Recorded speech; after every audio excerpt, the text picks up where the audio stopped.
बिस्मिल्लाहिर्रहमानिर्रहीम, अस्सलाम वालेकुम। आप सबको वेलकम ऑल अबाउट अमेज़ॉन के प्लेटफॉर्म पे। ये बेसिकली वेबिनार जो है वो डिज़ाइन किया गया है regarding Amazon account creation from Pakistan as well any other state से या कंट्री से आप क्रिएट करते हैं तो उसमें क्या इश्यूज आपको आते हैं, किन चीज़ों का आपने ख्याल रखना है। जो बेसिक सेमिनार का है, वेबिनार का है, वो बेसिक पर्पस ये है। इसके अलावा इसके अंदर हम ये भी डिस्कस करेंगे कि इसके एलएलसी फॉर्मेशंस के क्या स्टेप्स होते हैं और अमेज़ॉन बिजनेस मॉडल्स कौन से हैं। तो स्टार्टअप करते हैं। फर्स्ट ऑफ ऑल तो मैं अपना इंट्रोडक्शन दे देता हूँ। मेरा नाम हारून इकबाल है, मैं सीईओ ऑल अबाउट अमेज़ॉन हूँ और हमें तकरीबन 4.5 साल हो गए हैं इस फील्ड के अंदर, अमेज़ॉन होलसेल बिजनेस मॉडल के अंदर। इस बिजनेस मॉडल के अंदर वर्किंग करते हुए डिफरेंट क्लाइंट्स और डिफरेंट लोगों से कंटेक्ट करते हुए हमें ये चीज़ की फ्रीक्वेंटली हमें ये चीज़ फील हुई है कि लोगों को अमेज़ॉन अकाउंट क्रिएट करते हुए कुछ ऐसी चीज़ें हैं जिनका वो ध्यान नहीं रखते हैं, जिसकी वजह से वो फॉर लाइफ उनका या तो अकाउंट बैन हो जाता है या उनके डॉक्यूमेंट्स के ब्याफ के ऊपर या उनकी आईपी के ब्याफ के ऊपर जो है वो अकाउंट जो है वो क्रिएट नहीं कर पाते। तो इसके लिए जो है वो फिर हमने एक लास्ट संडे के ऊपर हमने एक सेमिनार ऑर्गेनाइज किया था और इस फ्राइडे पे हमने वेबिनार, जो कि बहुत सारी रिक्वेस्ट थी ऑनलाइन की, तो हमने उनको भी केटर करने के लिए इसको ऑनलाइन के लिए लेके आए।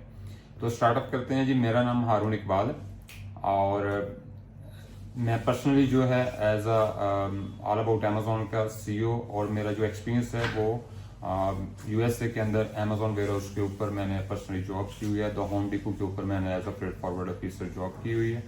तो इन चीज़ों को बहुत करीब से देखा हुआ है। तो स्टार्टअप करते हैं। इसका जो होगा प्लेटफॉर्म का, फर्स्ट ऑफ ऑल हम जो है वो एक कंप्लीट इसके ऊपर जाएंगे step by step Amazon account creation और ऑल स्टेप्स के ऊपर। देन लास्ट के ऊपर आपके क्वेश्चन और आंसर का सेशन होगा। इसके अलावा भी अगर सेशन के बाद भी आपका कोई क्वेश्चन हो, आपको कोई प्रॉब्लम आ रहा हो अकाउंट क्रिएशन के रिगार्डिंग, तो आप हमारी सर्विसेज से, हमारी सपोर्ट से आप रब्ता कर सकते हैं। आपको इंशाल्लाह गाइडेंस इसके ऊपर मिलेगी। अमेज़ॉन अकाउंट क्रिएशन और जो पर्पस ऑफ दिस सेशन है वो अमेज़ॉन अकाउंट क्रिएशन और इसके प्री रिक्विजिट्स के ऊपर है कि एक अमेज़ॉन अकाउंट क्रिएट करते हुए हमें किन चीज़ों का ख्याल रखना है। बिफोर क्रिएटिंग अकाउंट हमें कौन सी चीज़ें हैं जिनको अपने पास आपने फर्स्ट ऑफ ऑल आपने मैनेज करना है और देन आपने अकाउंट क्रिएट करना है। Common mistake while creating the account, कौन सी मिस्टेक्स हम कर जाते हैं जो बाद में हमें रेक्टिफाई नहीं हो पाती हैं। अमेज़ॉन अकाउंट अगर आपका डीएक्टिवेट हो गया है, डीएक्टिवेशन इश्यूज हैं और उनको रीइंस्टेट हम कैसे कर सकते हैं। देन एलएलसी के फॉर्मेशन के स्टेप्स हैं और उसकी डॉक्यूमेंटेशन है। अमेज़ॉन के बिजनेस मॉडल, अमेज़ॉन के रिगार्डिंग इंट्रोडक्शन है और the last one is how we can earn. और एट द एंड जो है वो हम क्वेश्चन एंड आंसर का सेशन करेंगे इंशाल्लाह। अच्छा, एक अमेज़ॉन अकाउंट क्रिएट करने के लिए हम दो टाइप्स ऑफ अकाउंट जो हैं वो क्रिएट कर सकते हैं। द फर्स्ट वन इज कि हम पर्सनल डॉक्यूमेंटेशन के ऊपर कैसे अकाउंट करते हैं और दूसरा बिजनेस के ऊपर। यहाँ पे एक जो है वो क्वेश्चन है बहुत सारे लोगों का जो मिक्सअप कर जाते हैं, इंडिविजुअल और प्रोफेशनल। अच्छा, इंडिविजुअल और प्रोफेशनल जो हैं वो अमेज़ॉन की लैंग्वेज में सब्सक्रिप्शन सर्विस फी रिगार्डिंग होते हैं,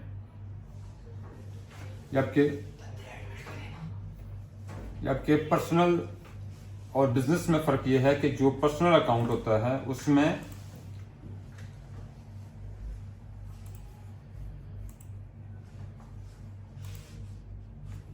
अपने पर्सनल डिटेल्स के ऊपर जो आप अकाउंट क्रिएट कर रहे होते हैं, ना कि बिजनेस डिटेल्स के ऊपर।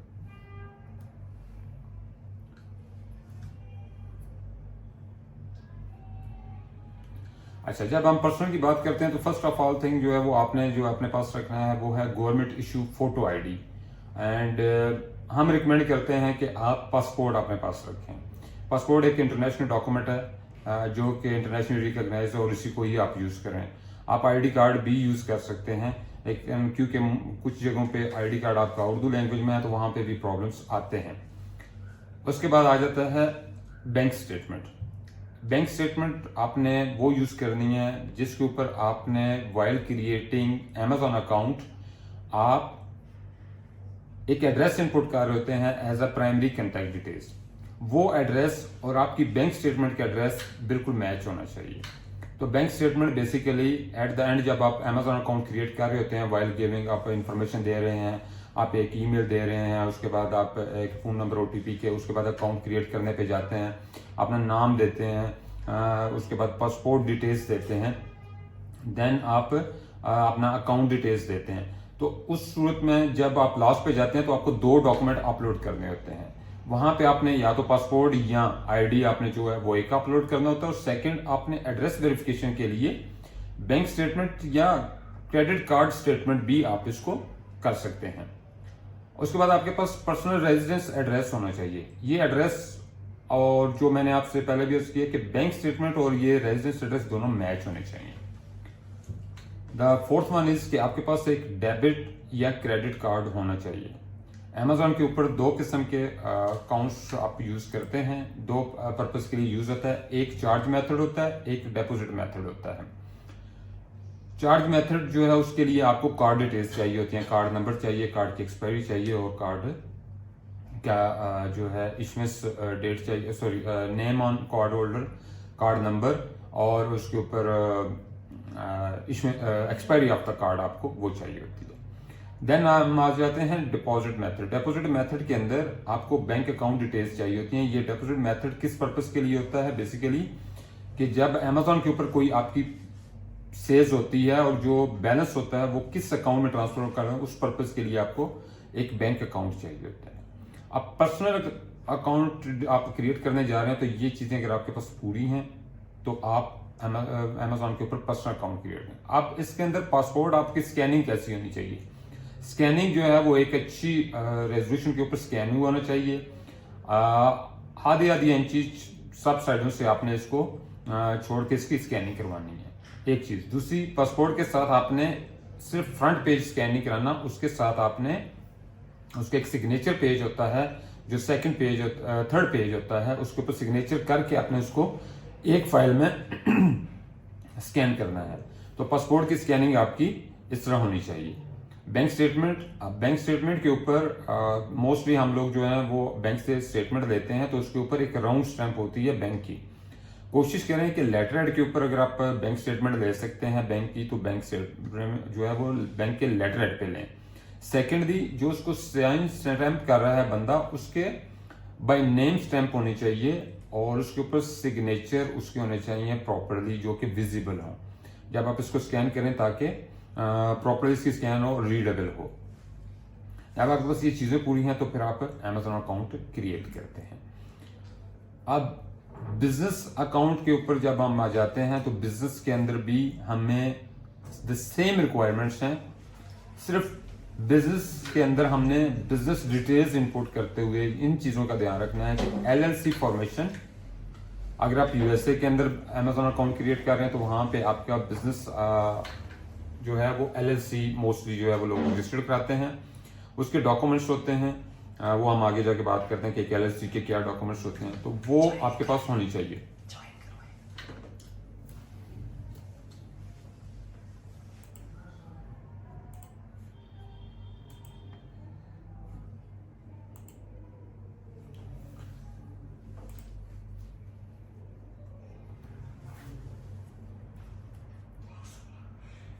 अच्छा, तो LLC के ऊपर जो है वो मोस्टली हमारे पास CIN होता है या टैक्स परमिट होता है, आर्टिकल ऑर्गेनाइजेशन होता है, तो हम इंशाल्लाह बात करेंगे। तो आपके पास बिजनेस की डिटेल्स है। अब यहाँ पे हम जब बिजनेस डिटेल्स के ऊपर अकाउंट क्रिएट कर रहे हैं तो यहाँ पे आपने 2 चीज़ों का ध्यान रखना है। जब शुरू के स्टार्टअप में Amazon अकाउंट आप क्रिएट कर रहे हैं तो जब बिजनेस इंफॉर्मेशन मांगी जाएगी तो आपने बिजनेस इंफॉर्मेशन देनी है। बिजनेस इंफॉर्मेशन में आपने बिजनेस एड्रेस देना है, और उसका जो है जब भी बिजनेस की डिटेल्स पूछेगा तो बिजनेस की, अगर आपकी LLC है तो USA की डिटेल्स आपने इनपुट करनी है। लेकिन जब प्राइमरी कांटेक्ट डिटेल्स पर्सन की बात आएगी तो वहां पे आपने लोकल पाकिस्तान का एड्रेस यूज करना है, वहां पे USA का एड्रेस यूज नहीं करना। जो आपका करंट जिस जगह के आप रेजिडेंट हैं, जिसका डॉक्यूमेंट्री एविडेंस आपके पास होना चाहिए, वो आप इनपुट करेंगे। फ़ोन नंबर आप यूएसए का परचेज कर सकते हैं क्योंकि आपका बिजनेस यूएसए में है, तो आप वाईफाई, स्काइप, आप एनी अदर सर्विस का आप यूएसए का फ़ोन नंबर परचेज करते हैं। एक कॉमन जो लोगों को इश्यूज आता है कि पाकिस्तानी जो फ़ोन नंबर्स हैं उसके ऊपर ओटीपी जनरेट नहीं हो रहा था, अगर जनरेट होता है तो वो आ नहीं रहा होता।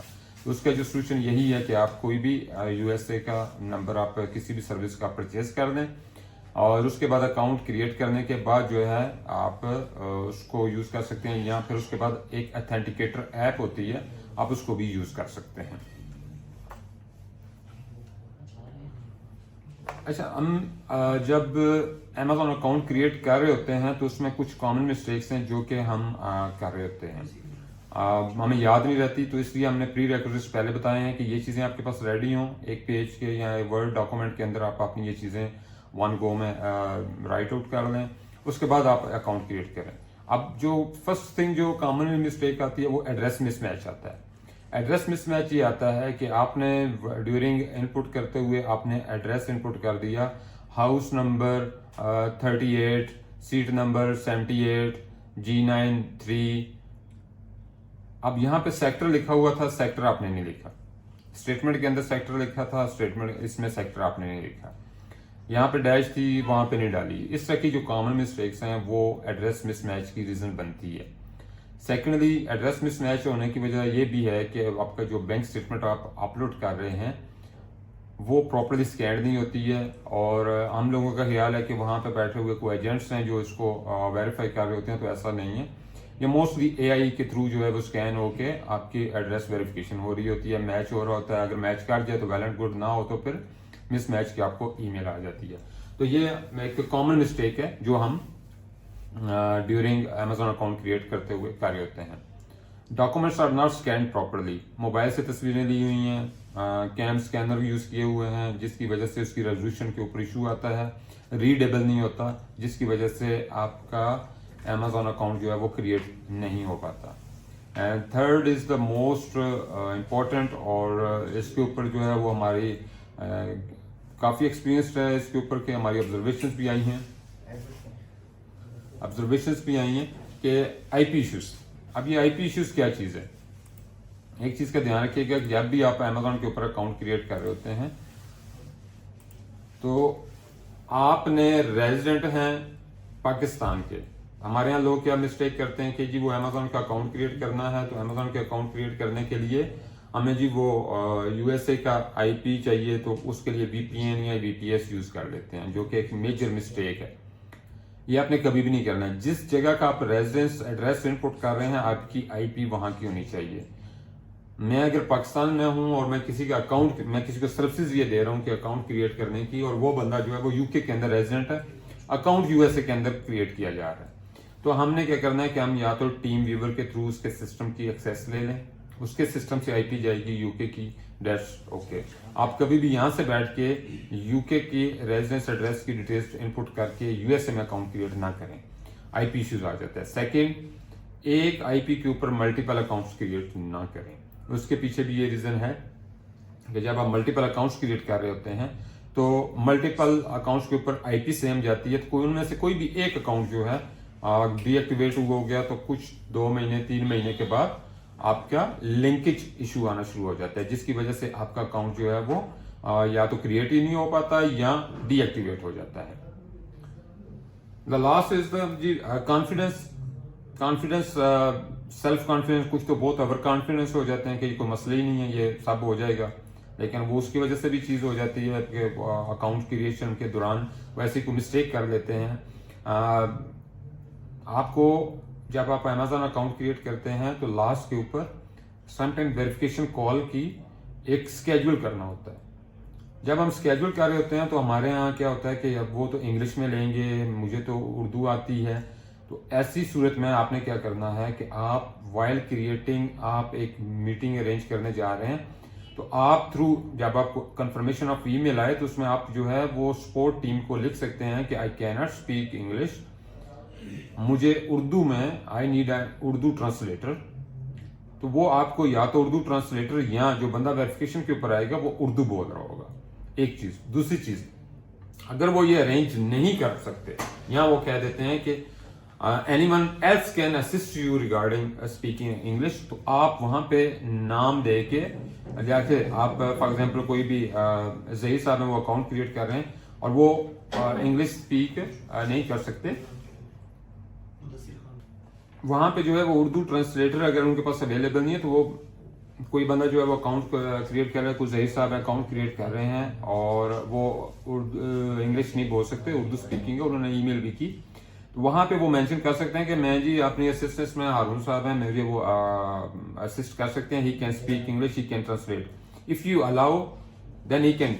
अब इस सूरत के अंदर जो है वो मैं उसके साथ बैठ के ट्रांसलेट करके वेरिफिकेशन करवा सकता हूं, बट उनको बताए बगैर मैं ये काम नहीं करूंगा। अगर उस सूरत में होता है तो वो जो हमारा अकाउंट है अमेजोन का वो डिक्लाइन हो जाएगा, उसके ऊपर ऑब्जेक्शन आ सकती है।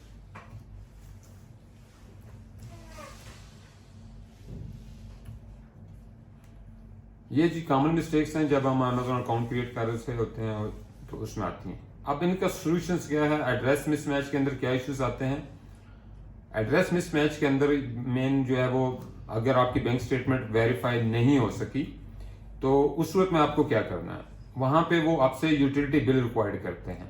हमारे यहाँ एक चीज ये है कि यूटिलिटी बिल जो है अवेलेबल होता है, लेकिन वो या तो रेंटल हाउस है जिसके घर पे आप रह रहे हैं उसी के नाम पे है, तो क्योंकि रेंट आउट हुआ है तो बिल जो है वो यूटिलिटी आपके नाम पे नहीं है। इस सूरत के अंदर आप क्या करेंगे, यूटिलिटी बिल के अंदर यूटिलिटी बिल आप लेंगे, उसके अंदर किसी किस्म की कोई अल्ट्रेशन करने की जरूरत नहीं है। अगर आपको कोई इस तरह की गाइडेंस दे रहा है तो उससे माजरत करें, क्योंकि इसकी वजह से आपका अकाउंट फॉर एवर बैन हो जाता है। आपने किसी किस्म की डॉक्यूमेंटेशन के अंदर फॉर्जरी डॉक्यूमेंट्स अपलोड नहीं करने हैं। इसका थ्रू प्रॉपर चैनल आप उसका कुछ सोल्यूशन दें। अब रेंटल एग्रीमेंट आप उसका अपलोड करें, प्लस अगर वो रेंटल एग्रीमेंट उर्दू में है तो उसको इंग्लिश में ट्रांसलेट करवा लें। आप रेंटल एग्रीमेंट अपलोड करें, प्लस उसका यूटिलिटी बिल जो है जो उसके मालिक के नाम पे है वो आप अपलोड करें, लेकिन रेंटल एग्रीमेंट आपके नाम पे होना चाहिए। ये नहीं कि रेंटल एग्रीमेंट आपके किसी पेरेंट नेम पे हो और यूटिलिटी बिल जो है वो मालिक के नाम पे हो, देन आप जो है उसको अपलोड कर रहे हो, कहें कि ये नहीं हो रहा, वो डेफिनेटली नहीं होगा क्योंकि उसका लिंकेज आपके साथ नहीं हो रहा। इसी तरह अगर आप पेरेंट्स हाउस में है तो यूटिलिटी बिल जो है आपके पेरेंट के नेम पे है, जब पेरेंट के नेम पे है तो डेफिनेटली आपको एक लिंक आप उसको प्रूफ करना है कि ये आपका लिंक कैसे है, क्यों एड्रेस के लिए। तो उसके लिए आप क्या करेंगे कि आप एक बड़ा इजी सा वे है, आप नादरा से FRC ले लें, इंग्लिश ट्रांसलेटेड होता है, उसमें आपका ट्री आ जाता है, फैमिली रजिस्ट्रेशन सर्टिफिकेट होता है, उसमें आपका प्रॉपर ट्री है, तो आप उसको अपलोड करके सारा यूटिलिटी बिल अपलोड करके आप एड्रेस को वेरीफाई करें। ये केसेस हम कर चुके हैं, इनके ऊपर हमारे एड्रेस वेरीफाई हो चुके हैं। ठीक है, डॉक्यूमेंट्स का मैंने आपको बता दिया कि डॉक्यूमेंट्स आपने कैसे प्रॉपरली स्कैन कराने हैं। आपने पासपोर्ट जो है उसको हाफ इंची चारों साइडों से स्कैन करवाना, छोड़ के आपने स्कैन करवाना है अच्छी रेजोल्यूशन के ऊपर, प्लस जो थर्ड पेज है जिसके ऊपर सिग्नेचर पेज होता है उसको भी आप इसके अंदर ऐड करना है। आईपी इश्यूज के ऊपर मैंने आपको बताया कि आईपी इश्यूज में क्या करना है कि आपने एहतियात करनी है कि जिस सिस्टम से आप अकाउंट क्रिएट करने जा रहे हैं उसके पीछे जो नेट है वो एक प्रॉपर होना चाहिए, आईपी बार बार चेंज ना हो रही हो। जब भी आप अगर आईपी चेंज हो रही है तो नेक्स्ट टाइम आप लॉगिन करेंगे तो आईपी चेंज होने की वजह से आपका अकाउंट जो है या तो डीएक्टिवेशन में चला जाएगा या सस्पेंशन में चला जाएगा और रीवेरिफिकेशन में चला जाएगा। तो इसलिए कोशिश करें कि आईपी इश्यूज को एक ही सिस्टम से एक ही आईपी से एक ही अकाउंट क्रिएट करें। अगर मजीद क्रिएट करने हैं तो आप उसका अदर सोल्यूशन ये है कि आप मोबाइल से भी क्रिएट कर सकते हैं, उसका डाटा अलग होता है, उसकी चीजें अलग होती हैं, तो आप उसको भी यूज करके कर सकते हैं। कॉन्फिडेंस का मैंने आपको हल दे दिया कि आपने ना तो ओवर कॉन्फिडेंस होना है, ना तो आपने ओवर कॉन्फिडेंस होना है, ना आपने अंडर कॉन्फिडेंस होना है। ठीक है, तो दोनों सूरतों में आपने जो चीजें डॉक्यूमेंटेशन आपको बताइए उसको प्रॉपर करें। अगर आप इंग्लिश नहीं बोल सकते, आप उनको बता रहे हैं आप इंग्लिश नहीं बोल सकते, तो आप उर्दू में करना चाह रहे हैं, उस सूरत में वो या तो वो खुद असिस्टेंस कर देंगे या फिर वो आपसे कहेंगे आप आपने भी आपके ऊपर अरेंज कर लें। अच्छा, ये अमेजोन अकाउंट डीएक्टिवेशन इश्यूज क्या है? अमेजोन अकाउंट क्रिएट भी हो गया और उसके ऊपर आप कुछ ईयर से बाद अकाउंट जो है वो डीएक्टिवेट हो जाता है। अब डीएक्टिवेशन के रीजन क्या है? The most common is the linkage account. Linkage account क्या होता है? लिंकेज अकाउंट यह है कि आपका अकाउंट क्रिएट हुआ और आपके अकाउंट के ऊपर या तो आपका एड्रेस, जो मैंने अभी आईपी की बात की, आईपी हो सकती है, या आपने अपना पासपोर्ट किसी और अकाउंट के लिए यूज किया किसी टाइम के ऊपर, मोबाइल नंबर को यूज किया उसमें, तो ये लिंकेज अकाउंट्स होते हैं। तो इसकी वजह से अकाउंट जो है वो डीएक्टिवेट हो जाते हैं। अब डीएक्टिवेशन की सूरत में आपने क्या करना है, फर्स्ट ऑफ ऑल तो आपको ईमेल आती है, उसके अंदर नोटिफिकेशन के अंदर 3 चीजें लिखी होती हैं ABC। वो आपसे पूछते हैं इन तीनों में से क्या है।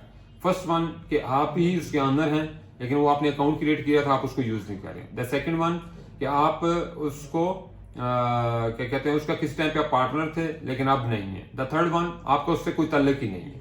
ठीक है, तो अगर आपका वाकई उससे कोई तल्लक नहीं है तो आपने डॉक्यूमेंट्री एविडेंस देना कि मेरा उससे नाम है, उसको जानता हूँ नाम है, वो एक प्रॉपर सी अपील बना के आपने सबमिट करानी होती है, तो अकाउंट एक्टिवेट हो जाता है 1 या 2 अटेम्प्ट के बाद, लेकिन अपील आपकी प्रॉपर होनी चाहिए।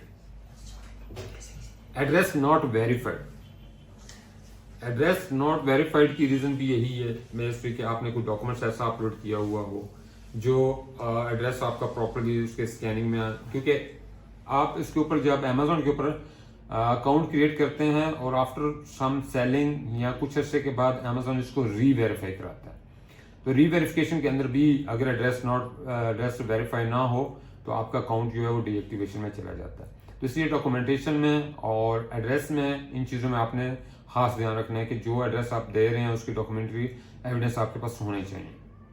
Section 3 policy violation. सेक्शन 3 क्या है, बेसिकली पॉलिसी वायलेशन है, ये डिफरेंट टाइप्स ऑफ वायलेशन है। अगर हम इसको डिटेल्स में बात करेंगे तो इसमें अगर आपने प्रोडक्ट ऐसी सेल की है विदाउट ब्रांड परमिशन आपने सेल की है, that is also policy violation.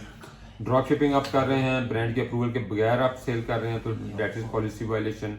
कोई ऐसा डॉक्यूमेंट आपने अपलोड कर दिया है जिसका फ्रॉजरी है या ऑल्टर्ड है, पॉलिसी वायलेशन है, तो सेक्शन 3 जो है पॉलिसी वायलेशन के ऊपर आ जाता है। तो इस वक्त में आपने क्या करना है कि अगर तो आपके जो थर्ड स्टेज मैंने आपको बताई जिसके अंदर आपने कोई ऑल्टर्ड डॉक्यूमेंट या फ्रॉजरी डॉक्यूमेंट है तो उसके लिए तो किसी के पास कोई सोल्यूशन नहीं है। लेकिन अगर उनमें से कोई ऐसी है कि आपने इनवॉइस नहीं अपलोड की, इनवॉइस आप प्रोवाइड कर दें, कोई ऑथराइजेशन लेटर देना है आप वो दे दें, कोई वेरिफिकेशन है वो पूरी करवा दें डॉक्यूमेंटेशन वाइज, तो आपकी ये सेक्शन 3 भी हो जाता है। D, counterfeit products. हमारे यहाँ एक कॉमन मिस्टेक ये है कि हमने अमेजोन अकाउंट क्रिएट कर लिया। अब अमेजोन अकाउंट क्रिएट करने के बाद हमने प्रोडक्ट को प्रॉपरली वेरीफाइड नहीं किया जो कि हम सेल करने जा रहे हैं। प्रोडक्ट मस्ट भी जो है वो ऑथेंटिक होनी चाहिए। उसकी ऑथेंटिसिटी क्या है, या तो आप अपनी प्रोडक्ट्स लॉन्च कर रहे हैं तो फिर तो उसमें काउंटरफिट का क्वेश्चन नहीं आता है। सेकंड इज कि अगर वो प्रोडक्ट आप किसी ब्रांड या डिस्ट्रीब्यूटर की सेल्स करने जा रहे हैं, सॉरी ब्रांड की प्रोडक्ट सेल्स करने जा रहे हैं और वो आपने ब्रांड या उसके अथराइज डिस्ट्रीब्यूटर से परचेज किया तो फिर आपको कोई उसमें इशू नहीं आएगा क्योंकि आपके पास प्रॉपर एक इनवॉइस होगी।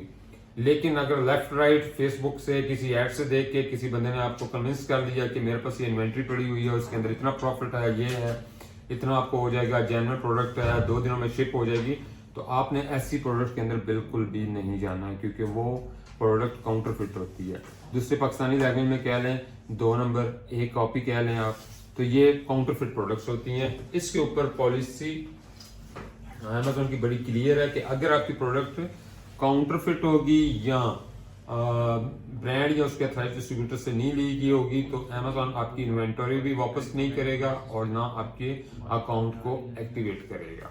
तो आपने ड्यूरिंग प्रोडक्ट्स का ऊपर जो है वो अमेज़न की पॉलिसी बिल्कुल क्लियर है। अच्छा, मैं आप सबसे भाइयों से दरख्वास्त है कि आप सब लोगों को आवाज ईच एंड एवरीथिंग क्लियर है? एनीवन प्लीज अगर मैसेज ड्रॉप कर दें।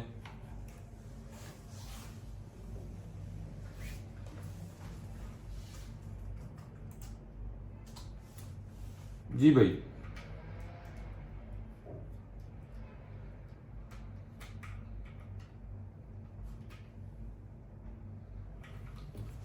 अगर किसी को कोई इशू हो तो प्लीज आप मैसेज ड्रॉप कर दीजिएगा।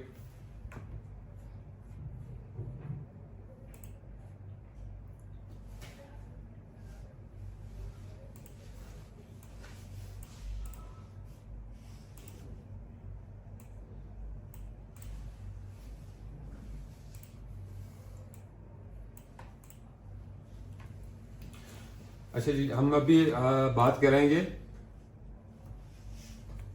LLC फॉर्मेशन के ऊपर। एक LLC को फॉर्म करने के लिए हमें कौन से स्टेप्स होते हैं, हमें किन चीज़ों का ध्यान रखना है। हमारे यहाँ हर दूसरा बंदा जो है वो LLC फॉर्म कर रहा है और कुछ लोगों को इन्फॉर्मेशन ना होने के बावजूद जो है वो उन्होंने ये काम स्टार्ट किया हुआ है, जिसकी वजह से जो इन्वेस्टर है उसने तो उसके आपके ऊपर यकीन करके LLC फॉर्म कर ली और उसके ऊपर इन्वेस्ट भी कर दिया, लेकिन अगर उसकी डॉक्यूमेंटेशन ठीक नहीं है तो उसका जो है वो लॉस हो सकता है। तो इसलिए आपने किसी से भी आप सर्विस ले रहे हैं तो इन चीज़ों का आपने खास ध्यान रखना है। अच्छा, USA का लॉ ये कहता है कि any non resident can registered is company as a sole provider limited liability company in USA। तो आप जो है वो as a non resident America के अंदर अपनी कंपनी रजिस्टर करवा सकते हैं। उसके लिए कुछ रिक्वायरमेंट्स हैं और ये लीगली अलाउ है। तो उसके लिए फर्स्ट थिंग इज कि आपने एक रजिस्टर्ड एजेंट हायर करना होता है। रजिस्टर्ड एजेंट का जो पर्पस है वो ये है कि क्योंकि आप नॉन रेजिडेंट है तो आपको वहां पे उस स्टेट के अंदर एक ऐसा पर्सन चाहिए जो कि आपके बिहाफ के ऊपर आपकी कंपनी के लीगल डॉक्यूमेंट्स रिसीव करेगा और in case of any presence court के अंदर या कहीं पे भी लीगली वो आपके बिहाफ के ऊपर प्रेजेंट होगा। उसकी ये ड्यूटी होती है और ये इसको हम रजिस्टर्ड एजेंट कहते हैं। रजिस्टर्ड एजेंट आपने लाजमी हायर करना होता है। तो आप ये ऑनलाइन सर्विसेज अवेलेबल हैं, लेकिन आप वेरीफाई करके तो इसको आप हायर कर सकते हैं। देन आपने एक यूनिक एड्रेस परचेज करना होता है। अमेजोन अकाउंट क्रिएट करने के लिए यूनिक एड्रेस लाजमी है, क्योंकि जो आप रजिस्टर्ड एजेंट का एड्रेस अगर इन केस आप यूज करते हैं तो वो एड्रेस मल्टी अकाउंट्स के ऊपर यूज हुआ हो सकता है। तो हमने जो लिंकेज अकाउंट्स की बात की थी तो उसमें एड्रेस मैच होने की वजह से आपका अकाउंट डीएक्टिवेट हो जाएगा।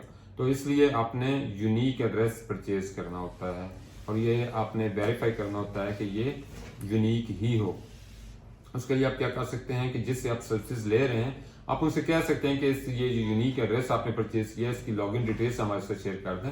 तो डेफिनेटली अगर तो वो जेन्युइन होगा तो वो यूनिक एड्रेस आपके साथ उसकी लॉगिन डिटेल्स शेयर कर देगा, लेकिन अगर उसने वो एक एड्रेस 4-5 LLCs के ऊपर यूज कर दिया तो वो आपके साथ शेयर नहीं करेगा। तो यहाँ पे भी एक मिस्टेक कर दें जो जहाँ से लोग जो हैं उनके अकाउंट डीएक्टिवेट हो जाते हैं या उनकी इन्वेस्टमेंट जो एट रिस्क आ जाती है। देन जी आप फोन नंबर परचेज करते हैं। एक फोन नंबर USA का आप परचेज कर सकते हैं, YT से आप परचेज कर सकते हैं। That cost you $20 a year, आप उसका ले सकते हैं। स्काइप का ले सकते हैं, $40 a ईयर चार्ज करता है। पैकेज ऊपर नीचे हो सकता है, वक्तन आप उसको चेक कर सकते हैं। अभी जिस दिसंबर आ रहा है तो इसमें हो सकता है कुछ डिस्काउंट ऑफर हो जाए तो आप इसमें भी परचेज कर सकते हैं। उसके बाद जी जब आपके पास ये चीज़ें मौजूद हैं तो आपके पास एक जीमेल होना चाहिए जिससे आप अपने ये रजिस्टर्ड एजेंट हायर करेंगे, यूनिक एड्रेस परचेज करेंगे। उसके बाद आपने अपनी LLC फाइल करनी होती है। LLC फाइल करने के बाद एक डॉक्यूमेंट इशू होता है, that is called article of organization. ये बेसिकली एक डॉक्यूमेंट होता है जिसके ऊपर बड़ी डिटेल्स में ये चीज मेंशन होती है कि इसका बिजनेस नेम क्या है, इसका एड्रेस क्या है, इसके रजिस्टर्ड एजेंट कौन है, रजिस्टर्ड एजेंट का एड्रेस क्या है, इसके जो ऑनर है, जो बेनिफिशियरी ऑनर है वो सिंगल है या 2, 3, 4 हैं। अगर 2, 3, 4 हैं तो उनका परसेंटेज ऑफ शेयर कितना है। ये आर्टिकल ऑर्गेनाइजेशन एक डॉक्यूमेंट होता है। उसके बाद जब आपका ये हो जाता है तो आप अप्लाई करते हैं EIN certificate, that is called employer identification number certificate. ये आपको लाजमी इशू कराना होता है क्योंकि आपकी कंपनी की पहचान यही EIN नंबर ही होता है जिससे आपका वेरीफाई हो जाता है। जब हमने बात की कि अमेजोन के ऊपर हम अकाउंट क्रिएट कर रहे होते हैं बिजनेस पे के ऊपर, तो हम जस्ट EIN नंबर दे रहे होते हैं जहां से अमेजोन ऑटोमेटिकली आपके एड्रेस को वेरीफाई कर लेता है, यस इस शो के यही कंपनी है और यही उसका एड्रेस है। जब आपका EIN सर्टिफिकेट हो जाता है, अच्छा यहाँ पे आपने एक चीज का ध्यान रखना है कि अगर आप नॉन रेजिडेंट हैं और आप EIN सर्टिफिकेट आपको बंदा 3 से 4 घंटों में दे रहा है तो there must be some glitch over there, वहां पे कुछ ना कुछ ऐसा है। उसकी रीजन मैं आपको अभी बता देता हूँ कि लोग जो है मोस्टली किसी का SSN सोशल सिक्योरिटी नंबर किसी का यूज करके ऑनलाइन EIN अप्लाई करके तो आपका EIN नंबर ले लेते हैं, जो कि ठीक तरीका नहीं है। तो हम यही कहते हैं कि आप इसको थ्रू फैक्स थ्रू ईमेल जो है वहाँ पे EIN प्रॉपर अप्लाई करें, नॉन रेजिडेंट के बिहाफ के ऊपर करें। और इसका जो नॉर्मल टैग जो है वो 4 से पहले ज्यादा था, अभी 4 से 10 दिन के अंदर अंदर जो है वो आपको EIN सर्टिफिकेट इशू हो जाता है। वर्किंग डेज की बात हो रही है। आपके पास EIN सर्टिफिकेट आ जाए तो उसके बाद आपने टैक्स सर्टिफिकेट जो है आपने लेना होता है। अब टैक्स सर्टिफिकेट के अंदर भी बेसिकली 3 चीजें हैं जिनको हम जो है वो समटाइम मिक्सअप कर जाते हैं ड्यूरिंग कन्वर्सेशन, तो हमें इस चीज का ध्यान रखना है। टैक्स सर्टिफिकेट के अंदर 3 चीजें होती हैं। The first is the tax certificate और टैक्स रजिस्ट्रेशन। टैक्स रजिस्ट्रेशन करने के बाद आपको एक टैक्स नंबर, जिस तरह हमारे यहाँ एक एनटीएन नंबर है, इसी तरह एक टैक्स सर्टिफिकेट नंबर इशू हो जाता है। Then the second thing is sales and use tax permit. That is basically an exemption certificate होता है जो आप अप्लाई कर रहे होते हैं on the behalf of tax certificate और अपनी कंपनी के बिजनेस मॉड्यूल के ऊपर, कि आपका जो बिजनेस मॉड्यूल है वो ऑनलाइन ई कॉमर्स का है। तो ऑनलाइन ई कॉमर्स के अंदर वहां पे एक नाइकोस एक कोड यूज होता है, that is use mostly I think so 454110 जो हम यूज करते हैं। उसका मीनिंग होता है कि ये ऑनलाइन रिटेलर है, ऑनलाइन सेलर है। तो tax certificate, tax sales and use tax permit जो है वो हम यूज करते हैं, उसके लिए हम अप्लाई करते हैं। तो उसके बाद एक चीज होती है, उसको हम कहते हैं रीसेल सर्टिफिकेट। तो हमारे यहाँ लोग जो है वो इस वर्ड को क्या कहते हैं, मिक्सअप कर जाते हैं कि sales and use tax permit को, sales and use tax permit को रीसेल सर्टिफिकेट। रीसेल सर्टिफिकेट कोई इंस्टीट्यूट आपको इशू नहीं करता। ये बेसिकली आप टैक्स, जब आप किसी से प्रोडक्ट परचेज कर रहे हैं किसी एक स्टेट के अलावा दूसरी स्टेट्स में जाके आप प्रोडक्ट परचेज करने जा रहे हैं, तो वो जो ब्रांड या डिस्ट्रीब्यूटर है वो आपसे रीसेल सर्टिफिकेट रिक्वायर्ड करता है। वो आपने खुद फिल करना होता है। ये एक फॉर्म होता है, मुख्तलिफ स्टेट का मुख्तलिफ होता है, तो आप उसको फॉर्म फिल करते हैं। उसमें परचेजर की इंफॉर्मेशन होती है और सेलर की इंफॉर्मेशन होती है। ये क्यों यूज होता है? बिकॉज ऑफ क्योंकि आपने टैक्स एग्जेम्पशन ली होती है, तो on the behalf of that जो है वो आपको एक प्रोडक्ट सेल कर रहा होता है, तो उसने भी eight the end of the year आपने टैक्स फाइल करना होता है। तो वो उसमें बता सकता है कि ये अमाउंट ऑफ जो है इतनी जो मैंने सेल की है इन टैक्स सर्टिफिकेट्स के अगेंस्ट की है, तो इसके ऊपर मैंने एग्जेम्पशन दी है क्योंकि इनके पास टैक्स एग्जेम्पशन सर्टिफिकेट था, तो मैंने उसके बिहाफ के ऊपर टैक्स इनको एग्जेम्प्ट कर दिया और मैंने इनसे टैक्स चार्ज भी नहीं किया, इसलिए मैंने इसका कोई टैक्स पे नहीं करना। तो इस वजह से वो इस टैक्स सर्टिफिकेट को, रीसेल सर्टिफिकेट को आपसे रिक्वायर्ड करता है। And the last thing is ये बैंक अकाउंट। आप अच्छा, बैंक अकाउंट में भी ये है कि इन डॉक्यूमेंट्स की बेस के ऊपर आप वॉलेट अकाउंट होता है, बेसिकली वो बैंक अकाउंट नहीं होता है। वाइस है, पायनियर है, हमारे यहाँ आजकल एक स्लैश भी चल रहा है। इससे पहले वाइस चल रहा था, लेकिन वाइस पाकिस्तान से अब ऑपरेट नहीं हो रहा है। तो अब आपके पास एक ही ऑप्शन रह जाता है जो पायनियर है। पायनियर के अंदर आप बिजनेस अकाउंट ओपन करते हैं और बैक एंड के ऊपर या तो सिटी बैंक है उसका या मर्करी बैंक होता है, लेकिन एक्चुअल आपको बैंक अकाउंट नंबर मिल जाता है। तो आप बैंक अकाउंट क्रिएट करते हैं। जब आपके पास ये चीजें पूरी हैं होती हैं तो फिर आप एक अकाउंट क्रिएट कर सकते हैं अमेजोन के ऊपर। अब ये बात आ जाती है कि एलएलसी की कॉस्ट, एलएलसी की चीजें ये वेरी करती हैं स्टेट टू स्टेट। हर स्टेट का जो टैक्स फाइलिंग है या उसका एलएलसी फाइलिंग है उसकी फी डिफरेंट है। अगर हम बात करें टेक्सास की तो उसकी $300 उसकी फाइलिंग फी है, प्लस $8 आपके कार्ड के ऊपर चार्जेस आते हैं, 308 या समथिंग आपकी उसकी फाइलिंग फी होती है। इसी तरह $90 से लेके $85-90 से लेके $150 के दरमियान आप रजिस्टर्ड एजेंट यूनिक एड्रेस लेते हैं। $20 से $40 $80 तक जो है वो आप इसके अंदर फोन नंबर लेते हैं। उसके बाद आप ऑर्गेनाइजेशन अप्लाई करते हैं या सर्टिफिकेट लेते हैं और उसके लिए आप फैक्स यूज करते हैं। फैक्स के चार्जेस अलग होते हैं, वो $15 पर मंथ आपको चार्ज हो रहे होते हैं। $10 से $15 आपको। टैक्स सर्टिफिकेट जो है वो आप अप्लाई करते हैं। बैंक अकाउंट के लिए भी आपको कोई पेमेंट नहीं करनी। उसके बाद आप क्या करते हैं जी कि अमेजोन अकाउंट क्रिएट कर लेते हैं। बात करते हैं जी कि अमेजोन के बिजनेस मॉडल्स कौन से हैं और उनके क्या बेनिफिट्स हैं और इसकी क्या स्ट्रेटजी होनी चाहिए, हमें कौन सी स्ट्रेटजी जो है वो स्टार्टअप करनी चाहिए। अमेजोन जो है वो ब्रीफ इंट्रोडक्शन तो यही है कि आप गूगल से भी जाकर सर्च कर सकते हैं। 94 में जो है ये स्टार्टअप होता है with the selling of the books और इसकी तो लॉन्ग हिस्ट्री है। देन लेटर ऑन जो है इसने जो है डिफरेंट प्रोडक्ट्स से स्टार्टअप कर दी, फिर इसने जो है डिफरेंट सर्विस आपके साथ लगाना स्टार्ट कर दी और उनको भी अलाउ किया कि उसका वो प्लेटफॉर्म यूज कर सकते हैं। और इस वक्त अगर हम बात करें 2023 में तो $573 बिलियन का रेवेन्यू है 2023 का from the e commerce. Amazon के different business models, different businesses हैं, जिनमें से उसका स्पेस टेक्नोलॉजी का बिजनेस है, IT का है, बुक पब्लिशिंग का है, और उसके बाद ई कॉमर्स है, और स्टोर्स हैं USA के अंदर जो कि ग्रॉसरी स्टोर्स आ जाते हैं। उसमें प्राइम स्टोर्स है, ग्रॉसरी स्टोर है, अमेजोन फ्रेश है, अमेजोन ऑरेंज है।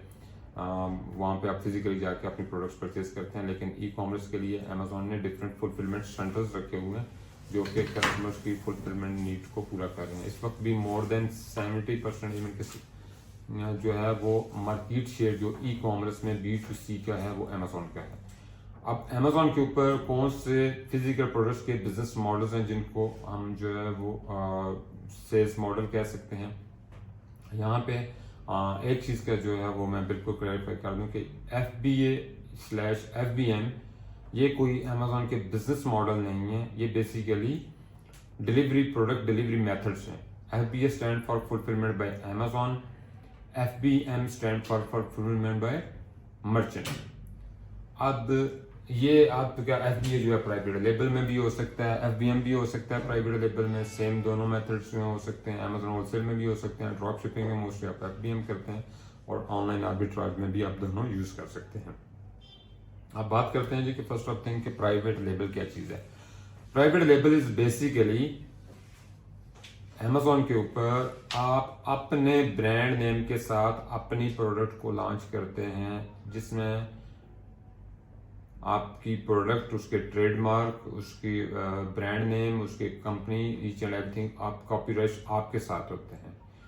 कोई अदर पर्सन जो है वो आपकी परमिशन के बगैर प्रोडक्ट को सेल नहीं कर सकता। इसको हम कहते हैं प्राइवेट लेबल।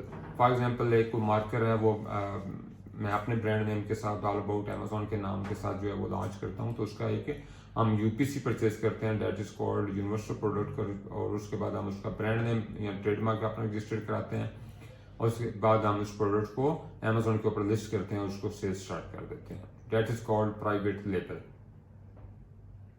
अमेजोन होलसेल क्या है? अमेजोन होलसेल बेसिकली आप ब्रांड या उसके ऑथराइज्ड डिस्ट्रीब्यूटर से जो ऑलरेडी अच्छी सेलिंग प्रोडक्ट्स हो रही होती हैं, जो सेल्स हो रही होती है जिनकी, आप उन प्रोडक्ट्स को सिलेक्ट करते हैं और ब्रांड्स और उसके डिस्ट्रीब्यूटर से आप परमिशंस लेके उस प्रोडक्ट को आप अमेजोन पे लिस्ट करके उसको सेल करते हैं, that is called wholesale business. इसमें याद रखिएगा आप इसमें कोई भी प्रोडक्ट ब्रांड के अलावा या उसके ऑथराइज्ड डिस्ट्रीब्यूटर के अलावा नहीं पे करेंगे। क्यों परचेज करेंगे? क्योंकि उसमें आपकी काउंटरफिट होने का खर्चा होता है। ना आप अमेजोन होलसेल के अंदर प्रोडक्ट जो है वो अलीबाबा से सोर्स करते हैं, आप ब्रांड से सोर्स करेंगे।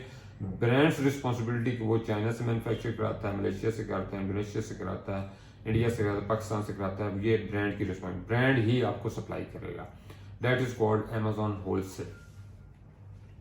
Third thing is drop shipping. Drop shipping क्या चीज है? ड्रॉप शिपिंग में आप फिजिकली कोई प्रोडक्ट परचेज नहीं करते। बेसिकली आप एक प्रोडक्ट अमेजोन के ऊपर सेल हो रही है, लाइक $30 $40 की सेल हो रही है, वही प्रोडक्ट एक ईबे या अदर प्लेटफॉर्म वॉलमार्ट के ऊपर वो जो है वो $20 में या $15 में आपको नजर आ जाती है कि वो सेल हो रही है। तो आप क्या करते हैं कि वो उस प्रोडक्ट को अपने स्टोर के ऊपर लिस्ट कर लेते हैं और उसको स्टार्टअप सेलिंग कर देते हैं। जब कोई ऑर्डर आता है तो ऑर्डर में जो उसका डिलीवरी एड्रेस होता है वो आप कस्टमर का दूसरे प्लेटफॉर्म के ऊपर जाके, वॉलमार्ट या ईबे के ऊपर जाके आप उसके ऊपर ऑर्डर प्लेस करके डिलीवरी एड्रेस में कस्टमर का एड्रेस इनपुट कर देते हैं और वहां से कस्टमर को डिलीवर करवा देते हैं, that is called drop shipping. अब जो सेकंड प्लेटफॉर्म होता है उसके ऊपर आप खुद पेमेंट कर रहे होते हैं और जबकि कस्टमर जो है वो अमेजोन के ऊपर पेमेंट करता है। अमेजोन अपनी रेफर फी रिडक्ट करने के बाद रिमेनिंग अमाउंट आपके अकाउंट में क्रेडिट कर देता है, that is called drop shipping. Online arbitrage क्या है?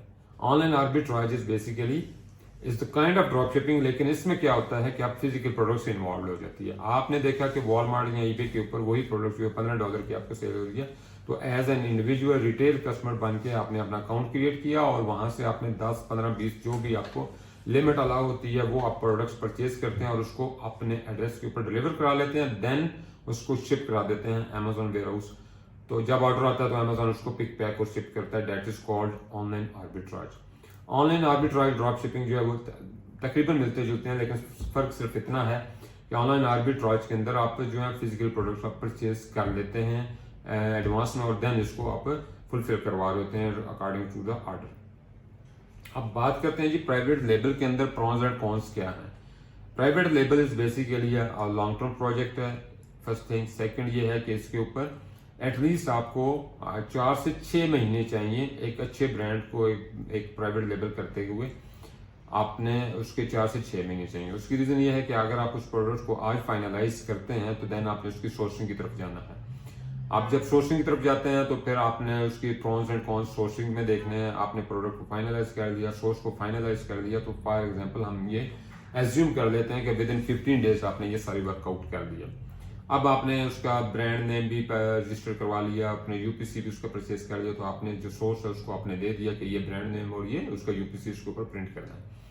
देन आप उसको शिप करेंगे वहां से अमेजॉन वेयर हाउस।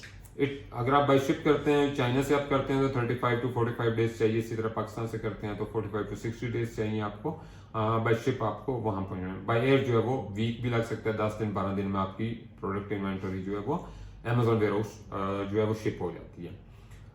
तो ये आपको तकरीबन 1.5 से 2 महीने आपको अगर आप बाई शिप जाते हैं तो 2.5 से 3 महीने चाहिए। अगर आप बाई एयर जाते हैं तो 1.5 से 2 महीने आपको चाहिए प्रोडक्ट को अमेजॉन वेयर हाउस पहुंचाने में। अब प्रोडक्ट लाइव हो जाती है तो द फर्स्ट स्टेप के ऊपर ही प्रोडक्ट जो है वो उसकी सेल्स आना स्टार्ट नहीं होती है, क्योंकि वो प्रोडक्ट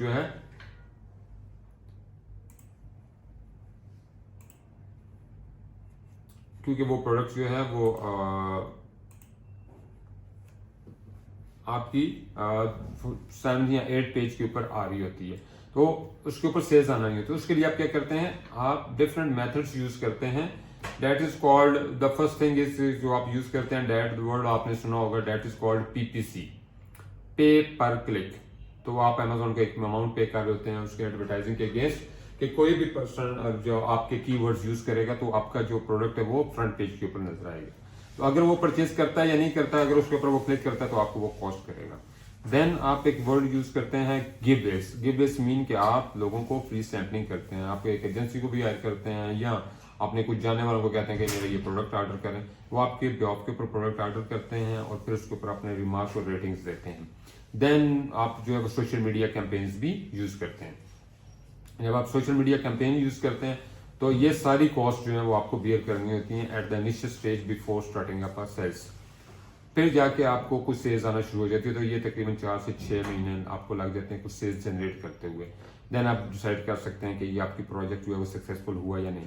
तो इसमें रिस्क जो है वो हाई होता है, लेकिन द अदर एंड जो है वो प्रॉफिटेबिलिटी भी हाई होती है।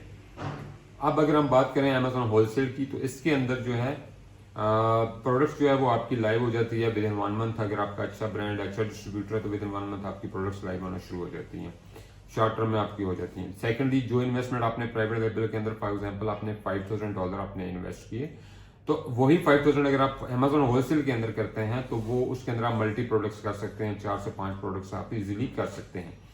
तो अगर खुदा ना हंसता एक प्रोडक्ट सक्सेसफुल नहीं हुई है तो बाकी 4 जो है वो आपकी सक्सेस में तो आपको कंपनसेट हो जाता है। तो इसमें जो लॉस है, जो रिस्क है वो बहुत मिनिमाइज हो जाता है। लेकिन अदर एंड पे जो प्रॉफिटेबिलिटी है रेदर देन प्राइवेट लेवल इसमें कम होती है, 15 to 20%, 25%। अगर आपकी अच्छी इन्वेस्टमेंट है तो इसके ऊपर 35% तक भी प्रॉफिटेबिलिटी जा सकती है। तो ये थोड़ा सा सिक्योर मॉडल है, प्राइवेट लेवल रिस्की है। तो जो होलसेल बिजनेस है उसमें रिस्क जो है वो भी कम है और प्रॉफिटेबिलिटी भी कम है। अब आ जाते हैं ड्रॉप शिपिंग के ऊपर। ड्रॉप शिपिंग के अंदर इशू ये है कि आप क्योंकि without permission, without authorization, brand authorization आप प्रोडक्ट सेल्स कर रहे होते हैं। और ऑनलाइन आर्बिट्राज और ड्रॉप शिपिंग के अंदर इशू यही है कि आप उसकी परमिशन के बगैर अगर आप कर रहे हैं तो ब्रांड या कोई सेलर या कोई कस्टमर आपके अगेंस्ट अगर कंप्लेन कर देता है तो अकाउंट योर एट रिस्क हो जाता है। जो हमने बात शुरू की थी सेक्शन 3 की पॉलिसी वायलेशन की, तो यहाँ पे भी वो इम्प्लीमेंट हो जाता है जिसकी वजह से आपका अकाउंट एट डीएक्टिवेट हो जाता है। तो ये मोस्टली अकाउंट जो है वो 2-3 महीने 4 महीने के बाद डीएक्टिवेट हो रहे हैं, तो इसको हम as a long term drop shipping को लेके नहीं चल सकते। कुछ सर्विसेज हैं, कुछ ऐसे ब्रांड्स या कुछ ऐसे डिस्ट्रीब्यूटर्स या कुछ ऐसे सर्विस प्रोवाइडर हैं जो आपको प्योरली सर्विसेज दे रहे होते हैं ड्रॉप शिपिंग की, तो अगर आपके पास अच्छा हो तो फिर आप उसको कंटिन्यू रख सकते हैं, लेकिन वहां पे भी अगर कोई कंप्लेंट्स रखी आ जाए तो वो भी आपको सपोर्ट इन दिस रिगार्ड नहीं करेंगे, क्योंकि आपका अकाउंट जो है उसके ऊपर आपको प्रॉपर बिजनेस इनवॉइस नहीं होगी। सेकंड थिंग जो ड्रॉप शिपिंग के अंदर जो आती है that is account health.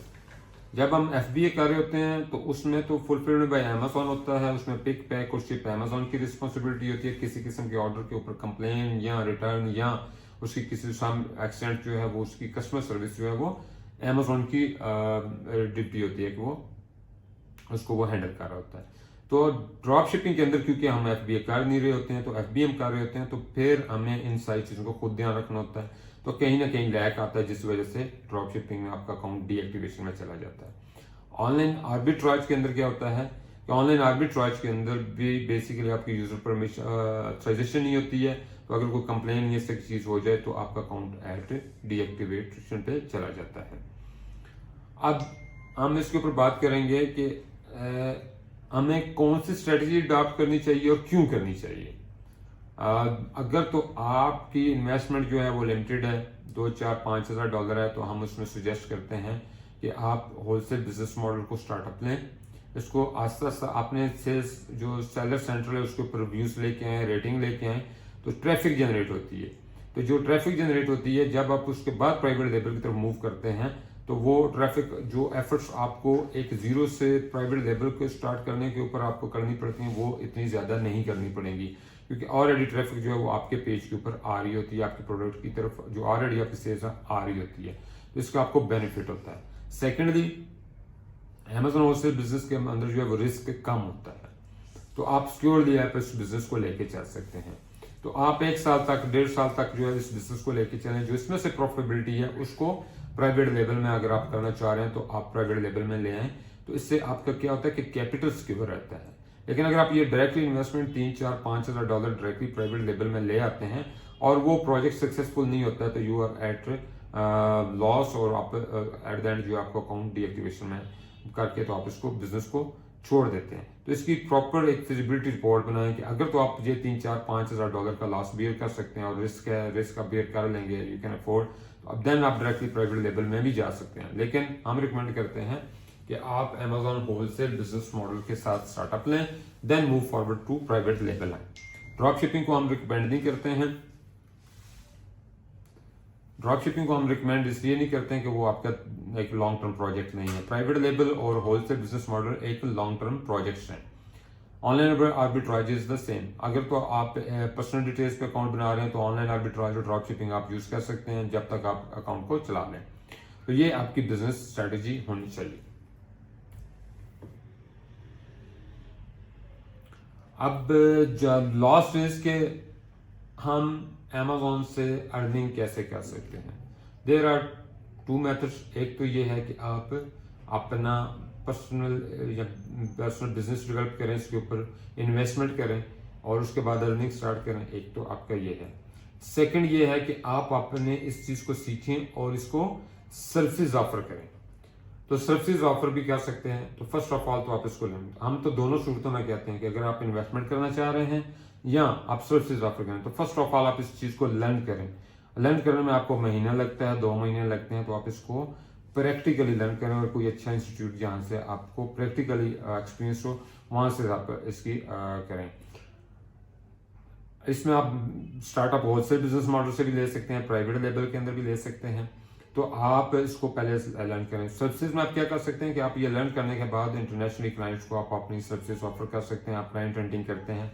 Client hunting mostly जो है वो अपवर्क से होती है, अब फेसबुक से भी होती है, लेकिन अब फेसबुक के ऊपर मोस्टली स्कैम हो जाता है, तो इससे बचें। आप अपवर्क के ऊपर, freelancer.com के ऊपर, guru.com के ऊपर आप जो है और भी अदर फ्रीलांसिंग वेबसाइट्स हैं, आप उनके ऊपर वर्किंग स्टार्ट कर दें। तो आस्ता आस्ता जो है वो शुरू में आपको हो सकता है एक जो काफ़ी एफर्ट के बाद जो है वो एक क्लाइंट मिले, आपको ऑलमोस्ट फ्री ऑफ कॉस्ट आप उसका काम करना पड़े। बिल्कुल फ्री भी ना करें, लेकिन कुछ ना कुछ चार्ज करें। तो फिर द पैसेज ऑफ टाइम आपका एक्सपीरियंस भी हो जाएगा और फिर आपको क्लाइंट्स आना शुरू हो जाते हैं। तो इस तरह करके आप सर्विसेज ऑफर करके इसको आप बिजनेस से अर्निंग स्टार्ट कर सकते हैं। नॉर्मली जो है वो होलसेल बिजनेस मॉडल के अंदर अगर कोई $5,000 के साथ इन्वेस्टमेंट में आ रहा है तो आप उसको $200 से $250 पर मंथ चार्ज कर रहे होते हैं। देन अगर आप अपनी इन्वेस्टमेंट कर रहे हैं तो उस सूरत में भी आपको हम यही सजेस्ट करेंगे कि फर्स्ट ऑफ ऑल आप इस चीज़ को समझें, सीखें, देन आप इसके ऊपर इन्वेस्टमेंट करें। इन्वेस्टमेंट दोनों सूरतों में हमने आपको बता दिया कि अगर आप होलसेल बिजनेस मॉडल के अंदर हैं तो आपकी इन्वेस्टमेंट अगर लो है तो उसके अंदर इसी तरह प्रॉफिटेबिलिटी लो है। लाइक अगर आप $3-4 हज़ार लगा रहे हैं तो $2,500-3,000 लगा तो आपकी आफ्टर ऑल एक्सपेंसेस 10 से 12-15% आपका नेट ऑफ निकल रहा होता है। अगर आप अच्छे इन्वेस्टमेंट के ऊपर जा रहे हैं तो देन आप 20-25% तक जा रहे होते हैं। सेकेंडली ये है कि ये इसके ऊपर ROI जो है वो मंथ ऑन मंथ बेसिस पे स्टार्ट नहीं होता है। अगर आप फॉर एग्जांपल $10,000 की इन्वेस्टमेंट कर रहे हैं तो उसके ऊपर यह है कि आपने $7,000 की इन्वेंट्री परचेज की तो $7,000 के बाद $3,000 आपने बैकअप पे रखा। तो अब वो $100 की इन्वेंट्री आज परचेज की है, महीना लाइव होने में लग गया, फिर अगला महीना सेल होने में और नेक्स्ट थर्ड मंथ में आपको पेमेंट्स आना शुरू हुई। तो थर्ड मंथ से ऑनवर्ड आपको पेमेंट्स आना शुरू होती है। तो देन आप कैलकुलेट कर सकते हैं कि मुझे क्या रिटर्न आया है इसके ऊपर। तो रफली हम यही कहते हैं कि 20-25% आपको इसके ऊपर अगर आप अच्छी इन्वेस्टमेंट कर रहे हैं तो इसके ऊपर आता है। The most important avoid scam. जी बिल्कुल स्कैम से बचें। कैसे बच सकते हैं? ये आजकल एक मेरे हमारे यूट्यूब चैनल के ऊपर भी एक वीडियो है कि बहुत सारी ऐसी एड्स चल रहे होते हैं कि आपको 8,000 per day, 20,000 per day Amazon के ऊपर काम है, डिफरेंट अदर वॉलमार्ट के ऊपर ये सब। तो आप उसके लिंक के ऊपर क्लिक करते हैं, देन आप ऐड हो जाते हैं और आपको वो टास्क बताना शुरू कर देते हैं। तो आप जो है वो टास्क कंप्लीट करते हैं, देन आप जो है वो कहते हैं जी कि इतने पैसे हो गए, अब आपके ये टास्क हैं, इतने हो गए, फिर आप उनको पेमेंट्स भेजना शुरू कर देते हैं। तो क्या करते हैं कि हमारे पास ऐसे बहुत सारे केसेस आए हैं जिसमें लोगों ने 17-17, 18-18 लाख, 8 लाख, 9 लाख, 4 लाख, 5 लाख रुपए तक पेमेंट कर दी है। ये स्कैम है। ऐसा अमेजोन का कोई प्लेटफॉर्म नहीं है जिसके ऊपर आप कोई टास्क कंप्लीट करते हैं और अमेजोन आपको पेमेंट्स कर रहा होता है। तो ऐसा कोई स्कैम, ऐसी चीजों से बचें खुद भी। और इन्फॉर्मेशन अगर आपको किसी चीज की कोई आप कह रहे हैं तो आप उसको वेरीफाई करें कि क्या ये ऑथेंटिक है भी या नहीं है। द लास्ट थिंग हम इस आपको कैसे हेल्प आउट कर सकते हैं। हमारा जो प्लेटफॉर्म है उसके ऊपर हम कंप्लीट अमेजोन होलसेल बिजनेस की ट्रेनिंग देते हैं। टोटली प्रैक्टिकल है, 1-on-1 सेशन है, कोई इसमें स्लाइड शो, वीडियो शो नहीं होता है। आपको जो है वो जो भी सिखाया जाएगा उसका प्रैक्टिकल करवाया जाएगा, फिर प्रैक्टिकल के बाद नेक्स्ट असाइनमेंट दी जाएगी, फिर आपको प्रैक्टिकल। तो अल्टीमेटली आपको टोटली प्रैक्टिकल के थ्रू हम इसको सिखाते हैं। इसके अलावा जो हमारी सर्विसेज है, हम LLC फॉर्मेशन हम खुद करते हैं, हम किसी थर्ड पार्टी से नहीं करते। तो इसलिए हम इस चीज़ की गारंटी श्योरिटी करते हैं कि इसका यूनिक एड्रेस हो, इसका रजिस्टर्ड एजेंट वैलिड हो, तो उसके जो लॉगिन डिटेल्स हैं ईच एंड एवरीथिंग हम कस्टमर के हवाले करते हैं। देन आपको अकाउंट रीइंस्टेटमेंट में या अमेजोन अकाउंट क्रिएट करना है तो उसमें हम आपको हेल्प आउट कर सकते हैं, आपको सर्विसेज ऑफर कर सकते हैं। तो अभी इंशाल्लाह हम लेते हैं इसके बाद ब्रेक। जो नेक्स्ट हमारा अभी 5 से 10 मिनट के बाद हमारा जो सेशन स्टार्ट होगा उसमें हम जो है वो क्वेश्चन आंसर कंप्लीटली करेंगे। हर क्या इंडिविजुअली हम क्वेश्चन सुनेंगे, उसको आंसर करेंगे। जो उसका कोई अगर उसने अकाउंट क्रिएट किया है, उसको कोई इशू आ रहा है, जो पॉसिबल सोल्यूशन हुआ वो हम उनको सजेस्ट करेंगे। बाकी सर्विसेज अवेलेबल हैं। अगर कोई कमेंट्स हैं, कोई क्वेश्चन है तो आप 10 से 15 मिनट तक, 10 एक मिनट तक इंशाल्लाह ब्रेक के बाद जो हम